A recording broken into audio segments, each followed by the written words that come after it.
কোরআন শরীফ তরতিব করার ক্ষেত্রে পরিকল্পিতভাবে এই সূরাটাকে আগে আনা হয়েছে। হ্যাঁ, সবার আগে আনা হয়েছে সূরা ফাতিহা। তো সূরা ফাতিহা কি আগে নাযিল হয়েছে? যদি নাযিল হিসেবে যদি তরতিব করা হতো কোরআনে কারীমের, এই তরতিবটাও কিন্তু রাসূলুল্লাহ সাল্লাল্লাহু আলাইহি সাল্লামের দেওয়া তরতিব। কোন সূরার পরে কোনটা, কোন সূরার পরে কোনটা, কোন আয়াতের পরে কোনটা হবে, এইভাবে। তো এই যদি আসমানি নুজুল হিসেবে, নাযিল হওয়া হিসেবে যদি কোরআন তরতিব হতো, তাহলে ইকরা বিসমি রাব্বিকাল্লাযী, ইকরা দিয়ে শুরু হতো, ঠিক কিনা? এটা দিয়ে শুরু হতো, কিন্তু শুরু হয়েছে সূরা ফাতিহা দিয়ে। ইকরা দিয়ে যদি শুরু হতো, ইকরার পরে অন্য সূরা, অন্য সূরা, অন্য সূরা, ইয়া আইয়ুহাল মুদ্দাসসির, ইয়া আইয়ুহাল মুজাম্মিল, সূরা আরও যেগুলো আছে মক্কি সূরাগুলো আছে, হ্যাঁ, ছোট ছোট সূরাগুলো আছে মক্কি সূরা। যদি এইভাবে যদি নাযিল হতো, তাহলে একটা ফায়দা হয়তো আমাদের হতো, সেটা হলো যে ইতিহাসটা আমাদের সামনে, সিরাতের ইতিহাসটা আমাদের সামনে হতে থাকতো যে এই সূরার পরে এই সূরা, এই বয়ানের পরে এই বয়ান আসছে। কিন্তু আমাদের মোটিভেশনটা কিন্তু হতো না। আমাদের একটা ইনফরমেশনাল ফায়দা হইতো যে প্রথমে এই সূরাটা আসছে, পরে এই সূরা আসছে, পরে এই সূরা আসছে। তো ফলাফলটা কি দাঁড়াইতো? একটা নেগেটিভ ফলাফল আসতো। যদি কোরআনের তরতিব, কোরআনের বিন্যাস যদি বর্তমান যে অবস্থায় আছে এই অবস্থা না হয়ে নুজুল হিসেবে যদি হতো, যে সূরা আগে নাযিল হয়েছে তরতিবের মধ্যে সে সূরাটা আগে আসবে, এটা যদি হতো, সেটার দ্বারা আমাদের লাভটা হতো শতকরা 5 ভাগ বা 10 ভাগ। মানে আমরা সিরাতের সাথে এটা একটা যুক্ত করে দেখতাম যে এটার পরে এটা ঘটনা করছে।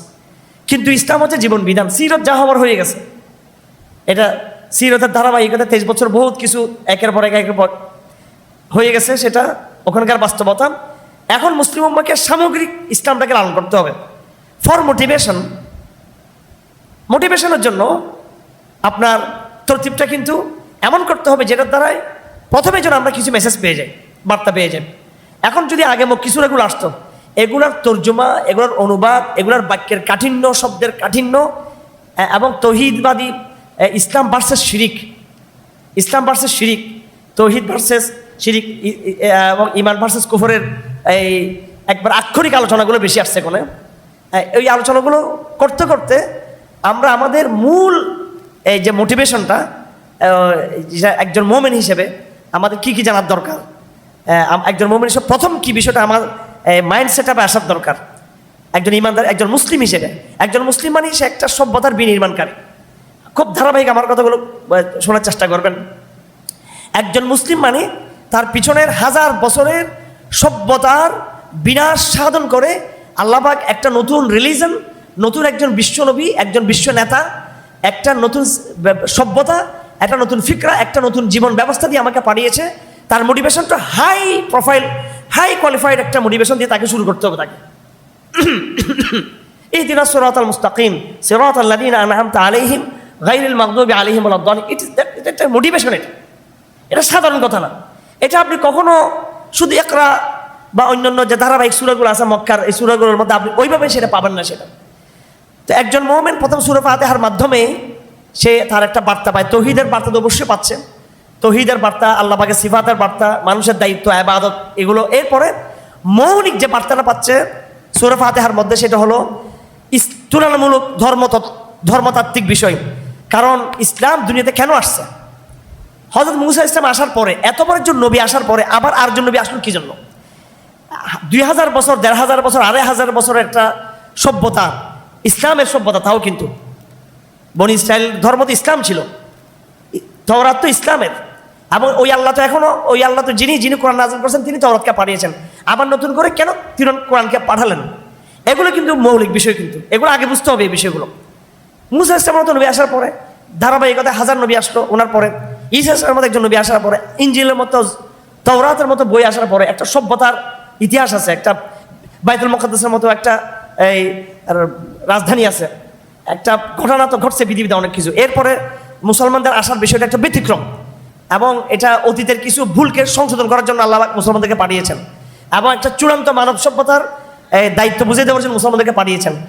ওই দায়িত্বের সাথে সংযুক্ত থেকে, ওই দায়িত্বের সাথে একটা সামঞ্জস্য রেখে মুসলমানদের বৈশিষ্ট্যের সাথে সামঞ্জস্য রেখে, ইসলামের আগমনের সাথে সামঞ্জস্য রেখে বুঝতে হবে আমাদেরকে। ইসলামের আগমনটা এটা বিচ্ছিন্ন আগমন না, এটা ইতিহাসের একটা ধারাবাহিক ঘটনা কিন্তু এটা, এবং এটা একটা অপরিহার্য পরিণাম। আল্লাহ পাক সুবহানাহু ওয়া তাআলা পরিকল্পনা করেই দুনিয়াতে ইহুদিদেরকে দায়িত্ব দিয়েছেন, নেতৃত্ব দিয়েছেন সারা বিশ্বের নেতৃত্ব আল্লাহ পাক ইহুদিদেরকে দিয়েছেন। খ্রিস্টানদেরকে আল্লাহ পাক তাদের ধারাবাহিকতায় ইহুদিবাদের এই ইহুদি ইসলামের যেটা বনি ইসরায়েলের যে ইসলাম, তারই একটা সংস্করণ ছিল খ্রিস্টান ধর্ম বা ঈসা ইসলামের ধর্ম, এগুলো সব একই। এরপর সবগুলোকে আল্লাহ পাক নিজেই ধ্বংস করে দিলেন। তাওরাতটা বিকৃত হয়ে গেল আল্লাহর হুকুমে, ইহুদিরা মুশরিক হয়ে গেল, ইহুদিরা পথভ্রষ্ট হলো আল্লাহর হুকুমে, খ্রিস্টানরা পথভ্রষ্ট হলো আল্লাহর হুকুমে, বাইতুল মুকাদ্দাসের ঐতিহ্য নষ্ট হয়ে গেল আল্লাহর হুকুমে, পুরো জিনিসটা উল্টা পাল্টা হয়ে গেল সব কিছু। এই বিরুদ্ধে আবার আরব থেকে, অনাবাদী জায়গায় আরব থেকে আল্লাহ পাক নতুন এক বিশ্ব সভ্যতার আজান শুরু হলো, এটা আল্লাহর হুকুমে হয়েছেন। সুতরাং এই একজন মুমিনের দায়িত্ব, একজন মুমিনের ঈমানের এই জন্ম, আমাদের নবীর এই যে রিসালাতের জন্ম, আবার সেটা কিয়ামত পর্যন্ত একটা লিডারশিপে থাকবে সভ্যতার জন্য। মাঝখানে হয়তো 1-2-3 বছর একটু সমস্যাতে আমরা যাচ্ছি, সেটা ভিন্ন বিষয়, কিন্তু কিয়ামত পর্যন্ত যেন সমস্ত ঘটনা তাদের মাধ্যমে ঘটবে। সুতরাং এমন একটা এই দলকে, এমন একটা উম্মাহকে মোটিভেশন করতে হলে তার আত্মপরিচয়ের জন্য তার অতীত ইতিহাসগুলো জানতে হবে। সেই উম্মাহকে বুঝতে হবে যে আমার আগে কিছু উম্মাহ ছিল যারা মগদুব আলিম হয়েছে, আমার আগে কিছু উম্মাহ ছিল যারা দলিন হয়েছে, আমাদের আগেও একজন লিডারশিপ ছিলেন মুহাম্মদ ছাড়া সাল্লাল্লাহু আলাইহি সাল্লাম, তারাও কিন্তু নাই, তাদের রিসালাত আর সাস্টেন করে নাই। আমাদের আগেও একটা কোরআনের মতো আরও ধর্মগ্রন্থ ছিল, সেগুলো সাস্টেন করে নাই।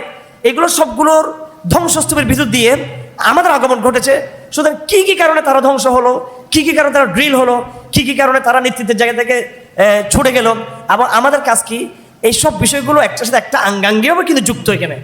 এই জন্য ঐতিহাসিক পরস্পর সংযুক্তির জায়গা থেকে আল্লাহ সুবহানাহু ওয়া তাআলা এখানে সূরা বাকরাতে যেভাবে ইহুদিদেরকে ফোকাস করেছেন এবং আল ইমরানে খ্রিস্টানদেরকে ফোকাস করেছেন, এরপর সূরা বাকরার আলোচনার মধ্যে আপনি দেখেন তাকওয়ার আলোচনা দিয়ে শুরু, কাফেরদের আলোচনা দিয়ে শুরু, এরপরে মুনাফিকদের আলোচনা দিয়ে শুরু, এরপরে মানব সৃষ্টির আলোচনা দিয়ে শুরু। কথা ঠিক কিনা?